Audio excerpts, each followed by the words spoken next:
We are this close to the end, you guys. We've hit the two of the last episodes for this season, and we're coming in for the finale. This is the Red versus Blue after show on Rooster Teeth Reviews on AfterBuzz TV, talking about season 16, episodes 13 and 14, and we will see you after the opening.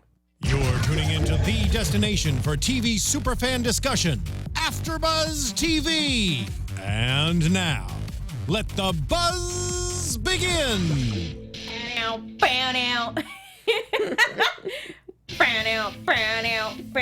I will never get tired of making those noises with my mouth.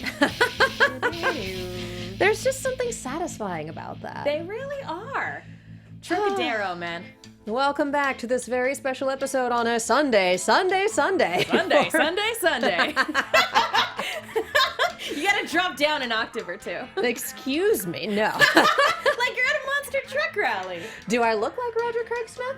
Oh, I guess not. You've got much longer hair. No. I'm glad that that's the discerning physical, that's the thing that sets me apart. Okay. Hi, we're not used to being in the studio before 7 p.m. Welcome to the Red vs. Blue after show on Rooster Teeth Reviews on the AfterBuzz TV animation channel. We are looking at season 16, episodes 13 and 14, A Time for Hammers and Lights Out, which I think was a mediocre horror movie at one point. It was actually really fun. Like, it didn't have the best ending, and like you look at it, you're like, I have questions about how this actually works, but like the actual scares in it were so effective. Like, Megan's gonna keep the light on as she goes to sleep effective. OG Paranormal Activity effective. Not quite, but okay. Just like, I'll just fall asleep with the light on. It's fine, and completely unrelated to the terror I feel creeping down my spine. Yeah, and also completely unrelated to this episode, but a good movie review. And a good title. I have with me, of course, the wonderful Megan Salinas. Hey, everybody! Mark Donica is off delivering a hammer. He should be back on Wednesday for the normal show, which neither of us will be here for, so we're doing the two ships passing in a night thing. And I am Katie Cullen. Welcome to the Madhouse. You can participate using the hashtag RTReviews. You can also hop in the live chat. If you have anything fun to say about these episodes, which, in my opinion, are two of the best episodes we've had this season. I completely agree. I know that, like, some of the episodes, especially in the middle of the season, have been kind of hit or miss for a lot of people. And in some cases, for a lot of people, big misses. But these two episodes, I'm like, I am all in, guys. These two episodes were so freaking cool. These ones, I felt like we were very much back in business. Yeah, it definitely felt like we were getting right back into the swing of things. They took a lot of what we thought was kind of out there for this season. It took those elements and recontextualize them in a way that makes sense within the Red versus Blue world as we know it as fans that have been watching from the beginning. So I thought that was a brilliant twist. I thought even though some of the dialogue in this was very intense, like I loved where we went in these two episodes. I honestly think that your enjoyment of this season predicates a little bit on what seasons of Red versus Blue you've enjoyed previously. Like, I feel like people who were really into the Blood Gulch Chronicles probably enjoyed this season a lot more because it tended to be a little more along those lines. Whereas those of us who have been in for seasons 6 through 8, for freelancer drama, for chorus, people who came in later and are more familiar with the more dramatic stuff, may not have enjoyed the more Blood Gulch elements as much, because most of the time travel this season was very, very Blood Gulch. Yeah, and there's nothing wrong with that. It's just a different flavor. Yeah, it's a lot of the time travel this season has been joke, like we used to get in the early Blood Gulch seasons, which has been a little bit of a surprise. Not necessarily an unwelcome surprise, but definitely one where it's like, okay, some of this I definitely see is exactly what I would think would happen if this group of people had access to a time machine. Especially since at one point they lampshaded it. Like, I remember when things used to be simple and there were no consequences. Like, yeah, Yeah, that's Blood Gulch. Yep. But I think that the fact that I'm very much more into, like I said, season 8 is my favorite season. I refuse to let people skip the Blood Gulch seasons when I'm introducing them to the story, but I definitely enjoy the later seasons more. So I think that might have been why I personally really leaned into these 2 episodes hard, because it's a little more what I'm here for. I've made it no secret over the course of this entire after show and across all of our Rooster Teeth shows. And the past 15 years. That season 6 is my absolute favorite. The past 10 years, then. I feel like it's the best self-contained season. I feel like it's an excellent change of pace after Blood Gulch. And just in and of itself, I think it's one of the best written.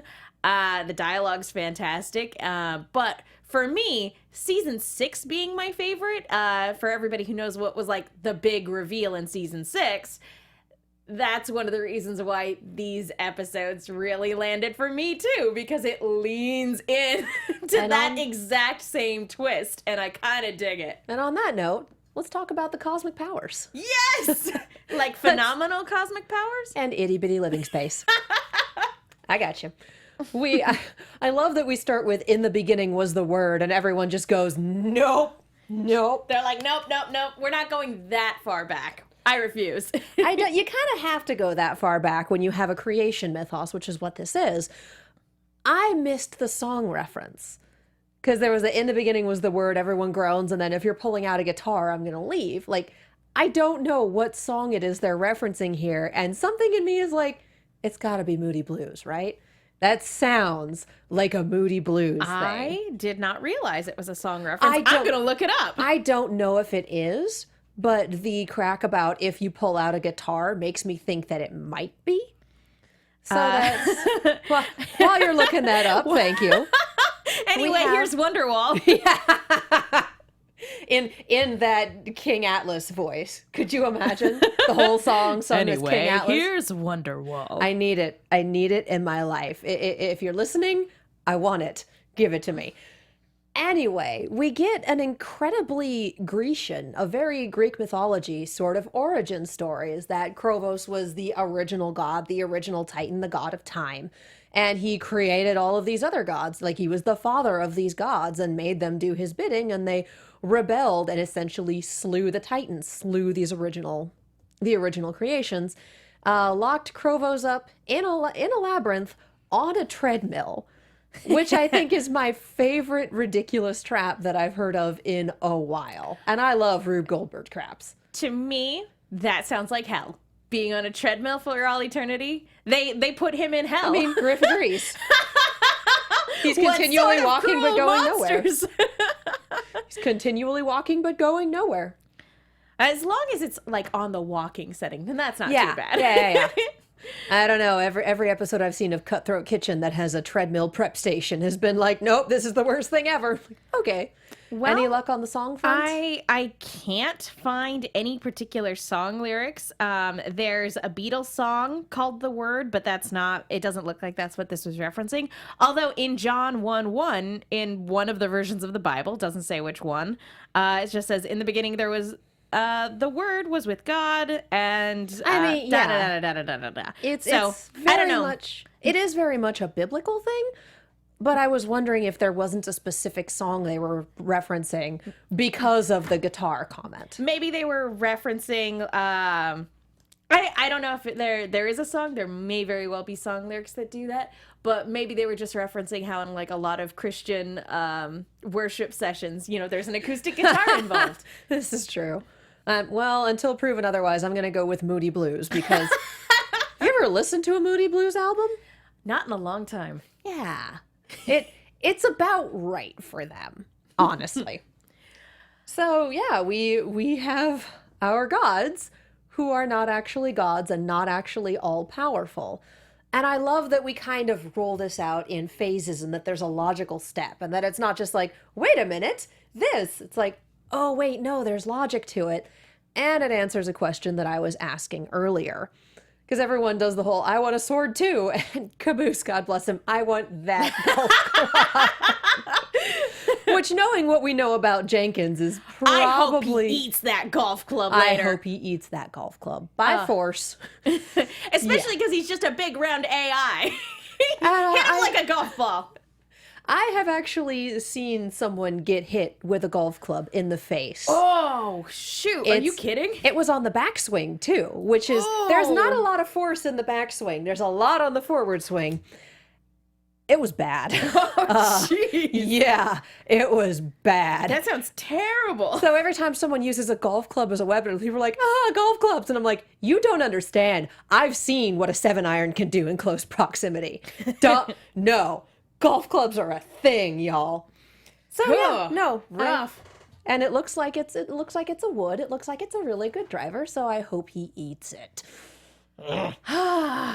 So there are many things we will forgive in this show, but Jenkins isn't one of them. Jenkins has done the unforgivable in these episodes. Has. I will say I love the reveal of them being AI. As I mentioned, season 6 was my favorite. So this harkens back to the Alpha reveal in that season.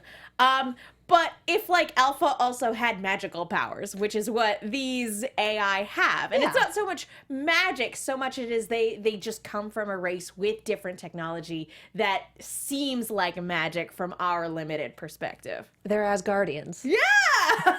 In my world, they're one and the same. And I love that they introduced it as, well, we can kind of influence people's thoughts with our appearances, but we can't actually mess with people because Wash, like, I have a really bad headache. Can you help? And initially we were looking at the 3 wishes thing and going, why don't they why don't they wish to fix Wash? Like if we're looking at almighty cosmic powers, why don't we? Well, they can't. And I love that that this came with such a natural conversation with a very natural progression. Like, oh, okay. That's why. Question answered. Thank you. Or Wash, though. And we'll get to that. Because we will get to that. We were sitting here watching and going, fix Wash, fix Oh, Wash. yeah. It's like, we actually can't. Oh, okay. And on the Which one is how hand, Simmons figures out that they're AI that can affect the fabric of the universe, but not any given sentient being from the looks of it. which is both understandable and frustrating because if we could just wish what happened to Wash away, then that immediately removes the central conflict in the next episode. The problem would be gone forever. That problem would be gone forever. And it is... The more you know. Knowing is half the battle. But on the one hand, it's a little bit frustrating because it's like, dang it. Like, oh, we were so close to fixing it. On the other hand, the only thing I'm kind of bummed about, it was funny seeing everybody get their own sword, but the only thing I'm kind of bummed about is that this takes my Caliber in theory and throws it right out the window. I was really looking into that Excalibur parallel, and it just turned out to be a nonsense joke, which is totally fine. It's on me for looking too much into it. But I was just like, love it, though. I was just like, oh. But what if? Nope.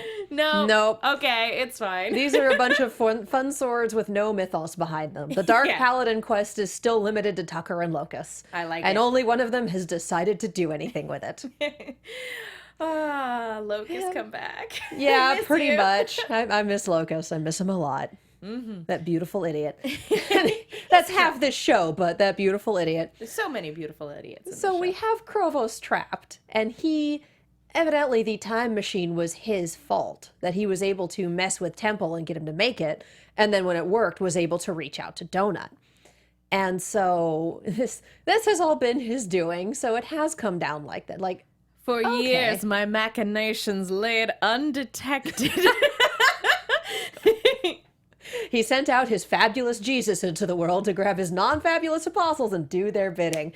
Yeah. Nice. So they have completely hecked up time, and it's too late to fix anything, which I guess is when we start getting into paradox territory. Yeah. But they can go and re-up the boundaries around Krovos with the hammer. And I loved the explanation for the hammer and just the continual, why didn't you call it this? Why didn't you call it that? Valley Maker. Thunderclap. Oh, this is fun. I have a newfound appreciation for King Atlas. Yeah. Like, once we saw another side of him that wasn't just being a massive dick, he can be fun. So very much a Zeus figure. Oddly enough, fits in pretty well with this group of idiots. He really does. But yeah, you were saying that the hammer, in terms of the way it works. Yeah, they basically have to go hit Krovos with it, and it will re-up all of the defenses around him. Like, counterintuitive, I know, but that's magic for you. Just like, I love that we just straight up have, it's magic, I don't have to explain it, as a thing. That makes me very happy. It's a fun reference. Oh, yeah. Oh, yeah. Yeah, I really appreciated everything leading up to this. And I am sad that they didn't name it Thunderclap, but it's the hammer, not It is a the hammer. epitome of hammers. It is the hammer of hammers. It is the essence of hammer. It is hammer time. And The time hammer? the time hammer. Hammer time. And then Donut. Much like Jenkins told us at the end of last episode, he's a little tired of getting abused by his friends. Because that was a lot of verbal abuse there. That was a lot of, oh, you're nothing. You're an empty suit with a half-good throwing arm. Like, yikes. That was the verbal abuse that Donut has suffered in this season has been very heartbreaking to watch. Yeah. Especially since we know how sensitive he is just as a person, first and foremost, and two, how little they care about when he disappears. Yeah. And we've talked about this before in the past, like, it's Donut. Like, I'm sure from their mentality, it's just, he'll always come back. It's fine. He's our annoying little brother. He died once and then it was okay. Yeah. That will forever be my sticking point for this series is he should have stayed dead because him coming back hecked with the stakes on both sides of the fourth wall. Mm-hmm. But that's me. But for them, I'm sure they think of it as like they're all doing their thing and Donut's their annoying little brother who just comes in and annoys them every now and then. But like, he'll always come back. It's fine, as you pointed out. Like, even that time he died, it was fine and he showed back up. So I feel like they don't appreciate him. They don't. And so it's really sad to see that finally sinking in for Donut. It's heartbreaking. It is. Words. It's Goodbye. heartbreaking, but at the same time, it's understandable. You can't treat someone like garbage for years and years and years without expecting consequences at some point. Well, and the status quo on this show, we kept it fairly similar in the first 5 seasons. Like, it was always a little weird. It was always a little wild. And these are these characters. From then on, the status quo has changed so much. We've swapped people in and out of blue team. Red team has come into its own a lot more. There have been actual stakes, larger stakes to the things they've been involved in. Like, it's much harder to keep elements of the status quo now without examining them in the light of all the character development that we've had for all of our characters. And so still saying, oh yeah, no, it's Donut. It stays the same. The show is different now. You can't just stay there. Like, the audience at this point has become aware that, yeah, this is how we treat Donut, but that doesn't make it a good thing. It doesn't make it right. So then the show becoming more aware of, this is how we treat Donut, that doesn't make it a good thing, and there being consequences for those actions is great. Yeah, absolutely. We've come way too far to just be like, oh no, it's Donut, he's gay, and we make jokes. Like, it's not 2000 anymore, you guys. We've moved on. And the fact that the show, in and out of character, is moving on with it is pretty great. Yeah. Good, meaningful, game-changing character development. I like it. I like it. Yes. In a way, and I know a lot of people had issue with the scene with Tucker a couple episodes ago, but like, this development, I feel like I don't have to justify. Yeah. Like, this feels like a natural progression of what's happening. Absolutely. Like, we had 10 months of vacation and then everything went to hell and we've been dumping on Donut the entire time. Like, oh. Yeah. Yeah, so I can't really blame him. Like, Nope. we all kind of know that it's the wrong decision, but at the same time, when the right decision is with these assholes, The wrong decision looks really appealing. It's hard to continue doing the right thing if the people that you're doing the right thing with treat you terribly. If the people you're doing the right thing with are the wrong reasons. That's not a bad way of putting it. I do my best. Speaking of doing your best, and speaking of making the right decisions. Hey, AfterBuzzers, our network produces after shows for nearly all of your favorite TV shows. From dramas, reality TV, sci-fi, and more, there is no network that works harder to serve television fans. But we need your help. We're asking that you please subscribe to one or more of our YouTube channels. By subscribing to our channel, YouTube will suggest content that's tailor-made for you, and you'll help AfterBuzz continue to grow.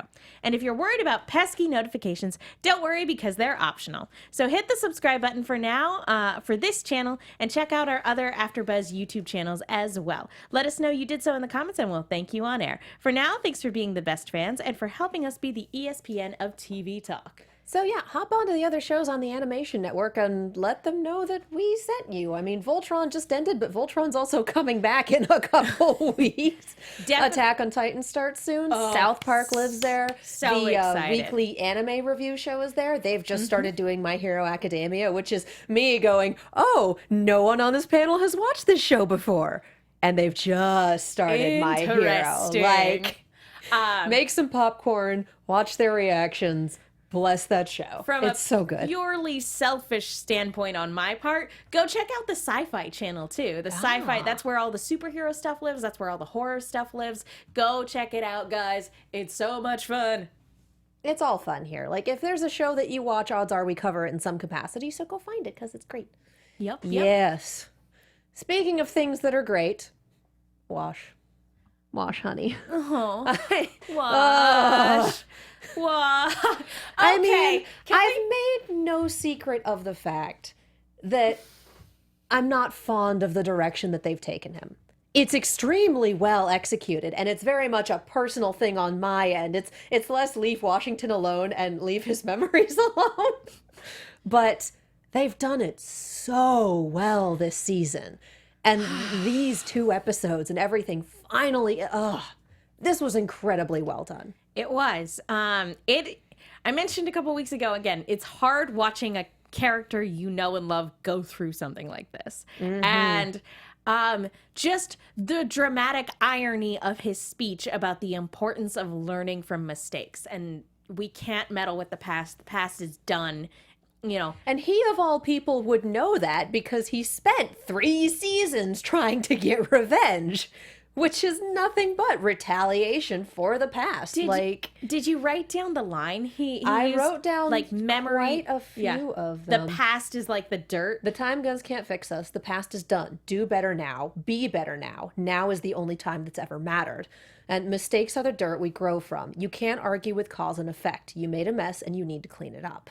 I just loved that. It was such a good speech. Much. It's not only is it like a good speech in and of itself, just in terms of the nature of learning from your mistakes and moving forward and trying to make the future better as opposed to trying to fix the past.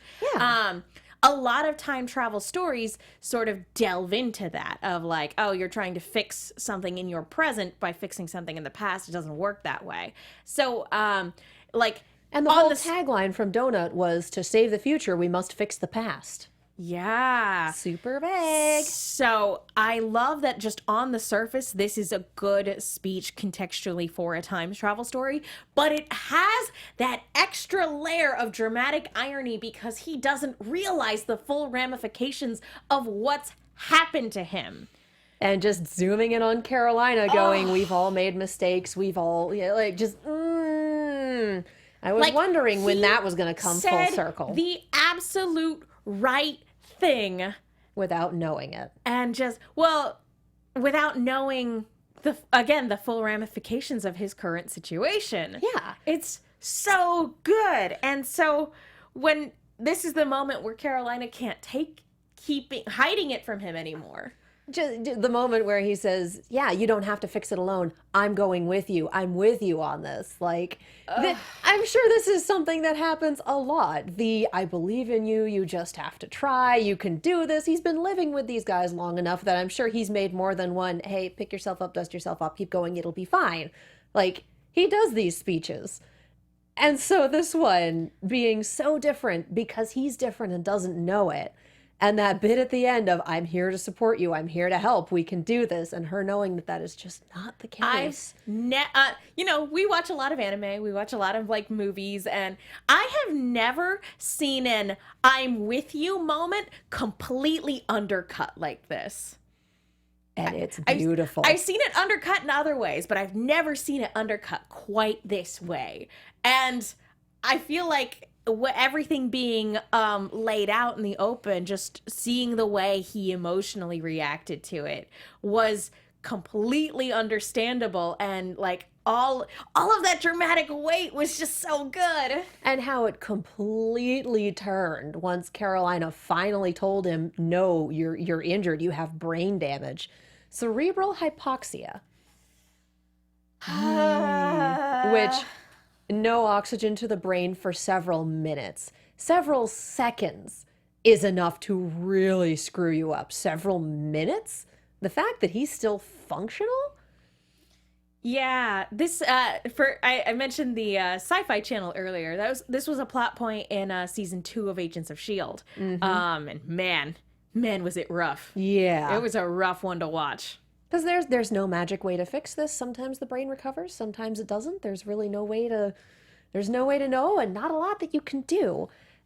And so her finally telling him, and him turning on a dime and getting so furious because he's been so frustrated. He can't work things out. He doesn't know why. She's known this whole time. It's been a year since his injury. She's known this entire time that he has brain damage and hasn't told him. And how are you supposed to fix a problem or even begin to handle a problem if you don't know it's there? He literally had no idea that he wasn't functioning at peak capacity and couldn't understand why these lapses kept happening. Like, yeah, I got hurt and my memory of the past year is a little hecked up, but brain damage I don't think ever was part of the equation for him. Because he's had issues with memories before. Yeah. Like, he's just like, but I got through it. I'll get through this too. Yeah. Like, I had to put myself back together after Epsilon. It's fine. It's okay. I'll figure this out. I'm good at this. Like, and I'm just like, no, this is actual physical brain damage. Like, that's different. I mentioned this earlier this season. This doesn't justify Carolina lying to him in any way. But I also love the way they put her in this situation. Because again, if anybody has any experience dealing with like a family member with dementia or anything like that, you understand completely where she's coming from in this decision to keep it from him. But you see now, again, now that it's all out in the open, how wrong a decision it actually was. You understand, but it's not the right thing to do. And just that moment where he turns on the reds and blues as well. Like, was I the only one who didn't know? And they were because all like, that would have been the worst. And they were all like, we have no idea what you're talking about. It's like, what? He has brain? What? Because Carolina's been like, he's kidding every time a memory issue came up. And like, everyone else just kind of buys it because, okay, Wash is kind of a dork sometimes. It's great. It's fine. Whatever. Because he's Agent Washington. He's always going to be fine. He's not fine. He's a big badass. He always comes through. He's not fine. Dear everyone saying memory is the key in chat. We know. We know. We know. We know. Such a cool t-shirt. Yeah, I have one. I managed to get the baseball shirt before they sold out. It's very nice. But yeah, no, that obviously he's upset for a reason because, again, you can't fix the problem if you don't know it exists. Mm-hmm. And he didn't know. And I guess Carolina had the medical say-so, so no one told him because she got to make that decision.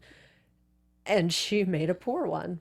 Which, can we just give a shout out both to Jen and to Shannon for their performances here? Because holy hell. A while ago, when the season had only just started, only several weeks in, they both went on Twitter and they went on Tumblr because Shannon likes trolling us on Tumblr and some things never change.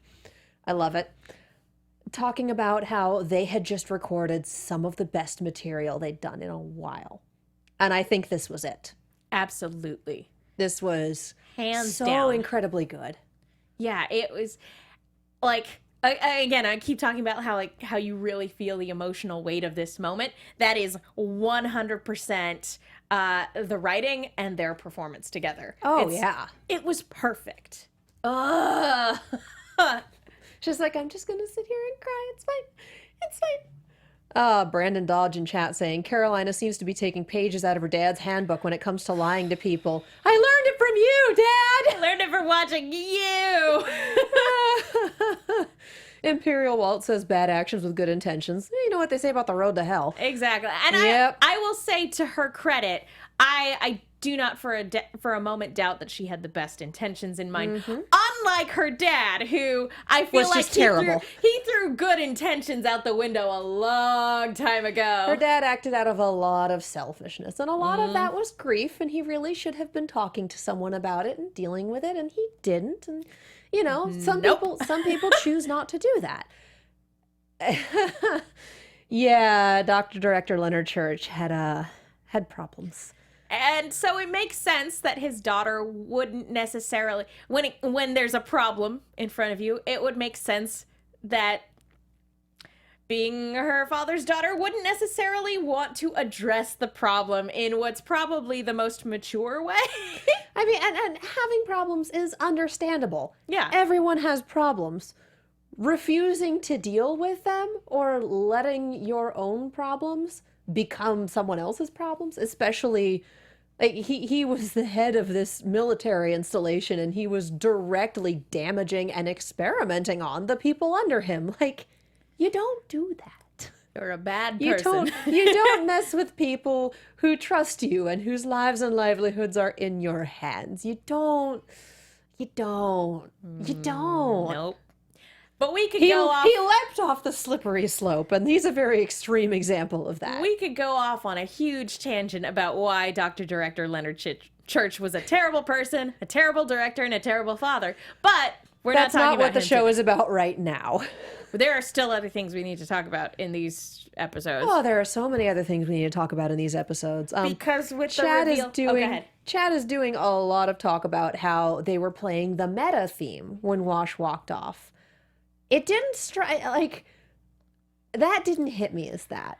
It was definitely very bass heavy and very ominous, but it wasn't specifically the meta's theme. I don't know, maybe it was a little bit of the melody. I would have to go back and listen, but like I feel like the meta's theme is very distinctive. You have those really strong guitar noises. Dun, dun, dun. Yeah.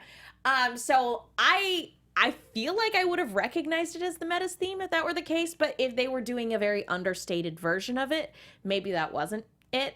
I don't know. I would have to go back and listen, but I don't think that was the case. I don't think it was either. I think we had some very dramatic and some very dark music at that point. It was some really, really good music. But I don't think it was the meta's theme. I love the meta's theme, though. Oh, yeah. It's so distinctive. Oh, yeah. And that's the thing. It is very distinctive. And so there are some things that are similar to it. But when they are full on playing the meta's theme, you know it. And I don't think contextually it makes sense to play the meta's theme here. Because it, like... I don't think that Wash is going to become a meta-like figure. This has nothing to do with the meta or the meta situation. So we're dealing with AI, but in a very different capacity. Yeah. To me, contextually speaking, the meta's theme doesn't make sense here. Yeah. Yeah. Like, again, I don't think they do that, and I don't think we're leaning towards that. No. I think we're beyond having a meta-type villain for this story and possibly for this series. Like, we really went into that, and it's difficult to go, okay, well, here's your brain dead bruiser, without going, oh, it's the meta again. Like, this show definitely references its past, but it tends not to retread it. And on those very few occasions where it does, everyone notices. So I don't think they're going to pull out oh, here's another meta-type villain, and have it stick. I don't think it's going to be a thing. And that's all the predictions I have, because we've already watched the finale because we're sponsors. I kind of have to agree. Not necessarily that the show has moved past it. It's just, the meta's dead. He got shot a bunch and then drowned. He's dead. He's dead. He's super dead. He has shuffled off this mortal coil. He is an He is ex-meta. singing with the choir is eternal. I need to memorize the parrot thing, and so I can insert meta every time it says parrot and deliver that to people. Point being, like, we already had sort of a similar follow-up with Locus as a character. Yeah. So I think, and again, this whole season has, the last 2 seasons have been steering away from that with Temple in his reds and blues, and then, or blues and red. Failing upwards, yes. And then in this season, all the time travel stuff. So I feel like we've moved away from that a little bit. It also makes sense that Temple was so ridiculously successful if he literally had help from God. Yeah. Or at least influence from God. It starts to put things in perspective, certainly, from last season. Okay. Yeah. No, that helps. But with this huge outburst, basically everybody decides to change plans. Mm-hmm. Yeah, so let's time travel. What I just keep laughing about this because I've been a critter for a while. And if you're into Critical Role, Jenga means something completely different to you. So every time they're like, oh, it's Jenga, I'm like, ugh. That is basically their everything's going to shit, please help code word. For me thinking about Jenga, I'm like, they're like, oh yeah, you just have to pull out the right piece. And I'm like, no. Have you ever played a game of Jenga in your life? That's a load-bearing piece, you ninny. Don't do it. It's a load-bearing plot point. Yeah. No, just every time they're like, oh, it's like Jenga. Oh, it's like Jenga. I'm like, oh, God, when was the last time y'all played Jenga? The point of it is that it's horrible. The longer you play, the more unstable it gets. Mm-hmm. Would this be a thing that might have worked if it was the first thing they did when they time traveled? Who knows? Maybe. Is it going to work now? Probably not. I was going to say, the fact that we've waited this long to address it, and basically this entire season has been building up to, can we fix Washington using time travel? Considering that we had that the continual metaphor for time travel has been Jenga, and the thing about Jenga is the longer you play, the more unstable it gets. Jenga is a matter of time. Mm-hmm. If you keep playing, eventually everything is going to come tumbling down. Mm-hmm. Like that's the point of the game. Mm-hmm. They've been playing for a while, and then they're like, oh, just one more, and like, nope, that's it, this is when we all die. It's always that one more. It's always that one more. It's always that It's always last someone big being score. like, we're going to do it real carefully, and we're going to be real clever. No, it never is. No. It never is. No. We're into Critical Role Jenga at this point. Like, oh no, things are going poorly. Oh no. Because that is what Jenga means to me now. But yeah. But it's also a decision that doesn't sit well with Huggins. Even Griff, Huggins, who sided with her the whole time for Agent Washington, is like, I'm so sorry. We have to do the right thing in this scenario. And she's like, that's not the right thing. Well, and Tucker kind of having the, oh, actions have consequences revelation again. Like, oh yeah, no, this happened. Oh, things are bad. And part of me is like, it's nice to see him coming back down. And part of me is like, you've been gone for a year. Why didn't you check in? So I don't know. I was going to say, like, we talked about this a little bit off of AfterBuzz when we first watched the episode. But, like, does this scene between Tucker and Sister make you feel a little bit better? And I don't know how other people feel, but does it make you feel a little bit better about the course that Tucker has been on this season? A little bit. I think course correction came a little too late for that.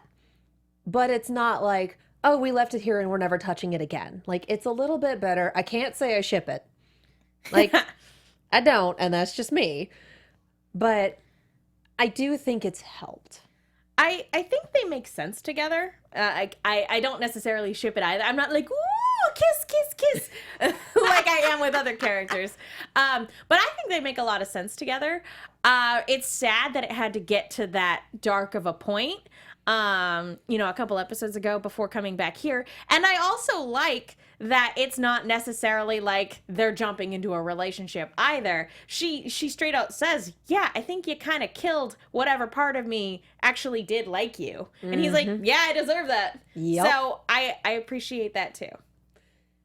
And I do like Kai kind of being the straight man for some of this. With that, you can either do nothing or you can save Wash and risk freeing an all-powerful time god. Not much of a choice. And the next scene is, we're gonna go save Wash. And she goes, is brain damage contagious? Like, I know you eventually go along with it, but thank you for at least pointing out that Jenga will eventually fall. And we've gone way past the point where it's safe to play.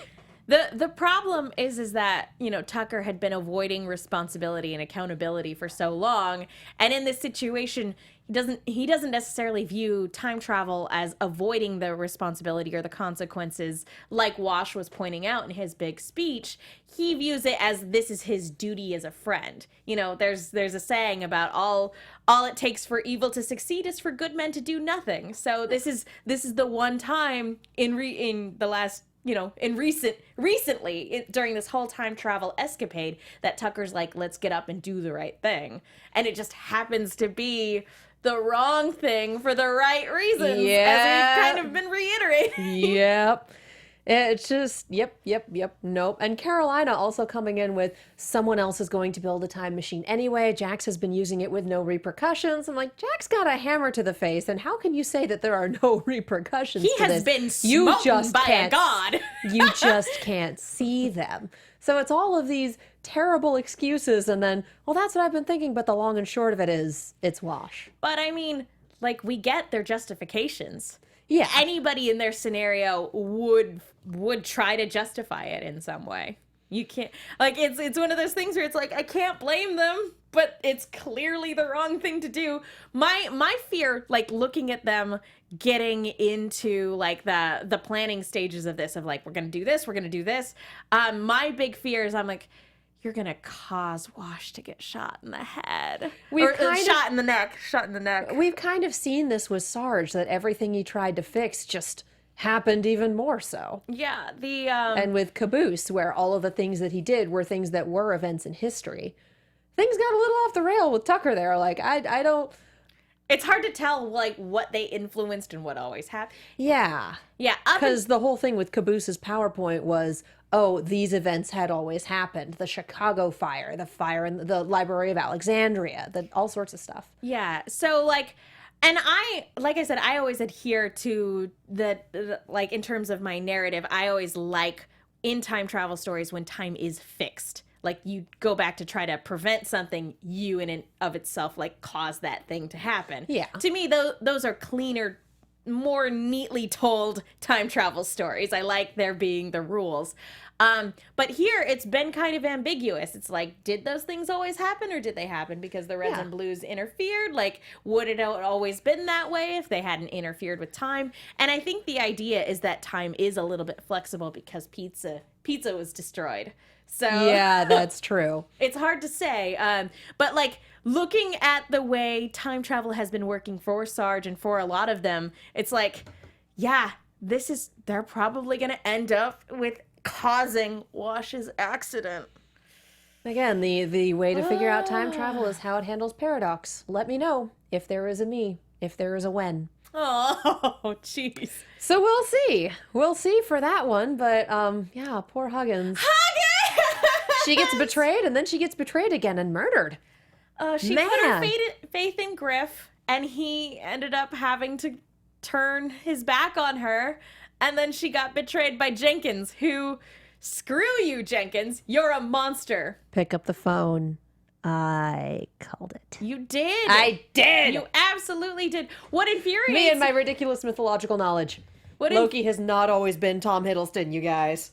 What I hate about this moment so much is that I'm like, no, her parents were killed by a black hole.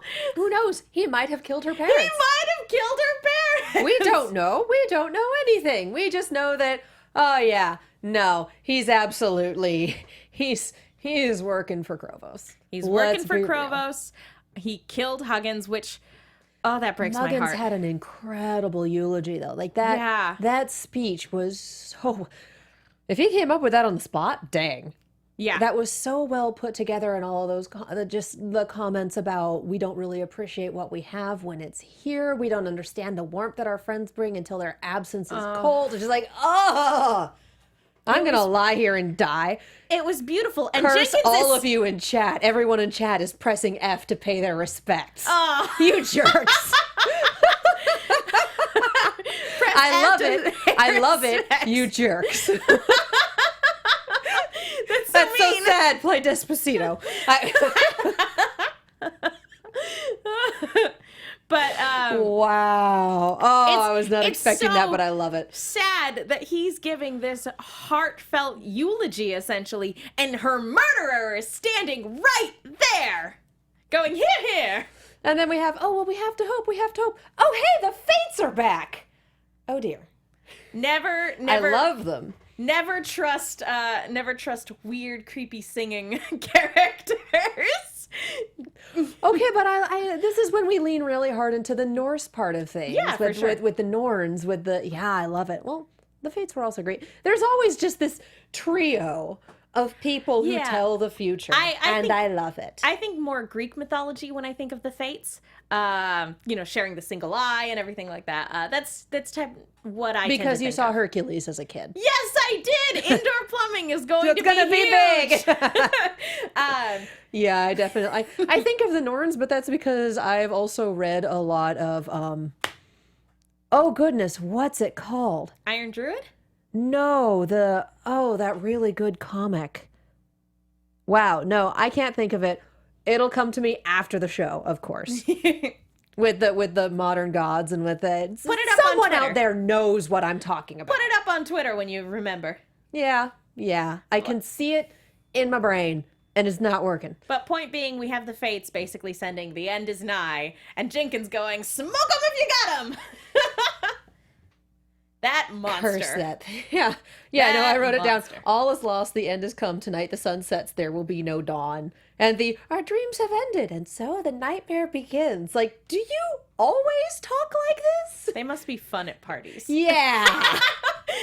They must be fun at parties. Well, Oh, man. The Wicked and the Divine. That's the comic. there you go. That's Perfect. what I was thinking of. Yes. Okay.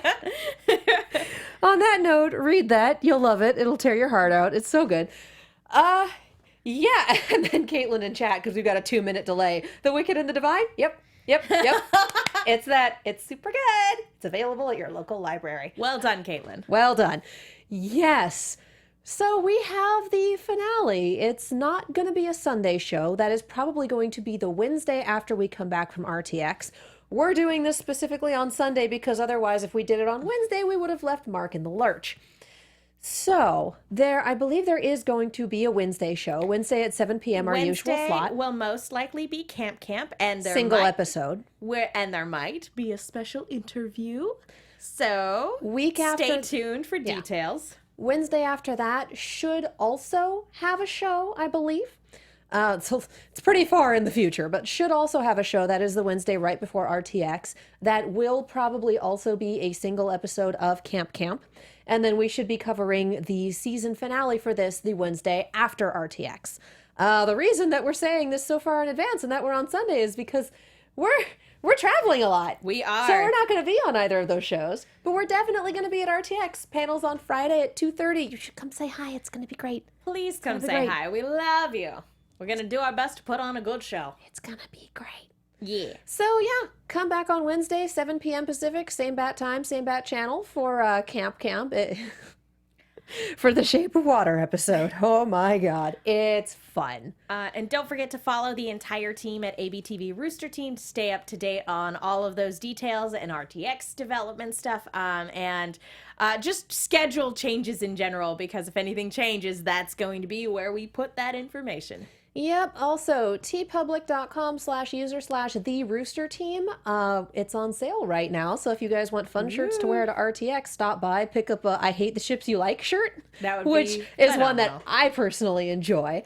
Yeah, we've got all sorts of fun stuff up there. I would love to see some people wearing the Welcome to Fail shirt. Yes. That would be lovely. Because it's almost like that's a part of our panel or something. So yeah, we'll see you guys at RTX. In the meantime, you can follow Mark at Mark B. Donica, I believe, on the social medias, and you can follow Stacey at Stacey Shuttles, and Megan. I'm Megan. You guys can follow me on Twitter and Instagram at the Menguin. That's TheMenguin. I also do a Lost retrospective podcast called No Love Lost. You can follow that at No Love Lost Pod.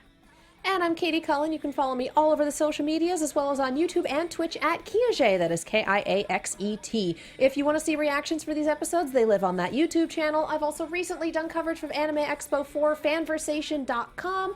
Go check that out. That is super fun. I feel like I had something else I wanted to say to you guys, but I don't, so that's okay.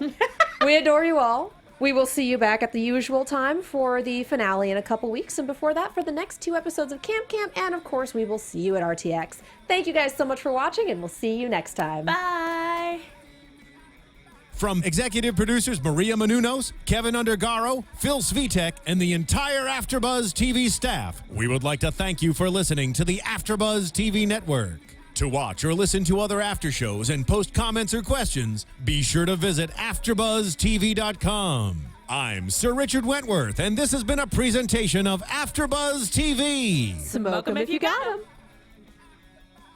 From executive producers Maria Menounos, Kevin Undergaro, Phil Svitek, and the entire AfterBuzz TV staff, we would like to thank you for listening to the AfterBuzz TV network. To watch or listen to other after shows and post comments or questions, be sure to visit AfterBuzzTV.com. I'm Sir Richard Wentworth, and this has been a presentation of AfterBuzz TV. The views expressed herein are those of the hosts only and do not necessarily reflect the views of AfterBuzz TV or its owners or principals.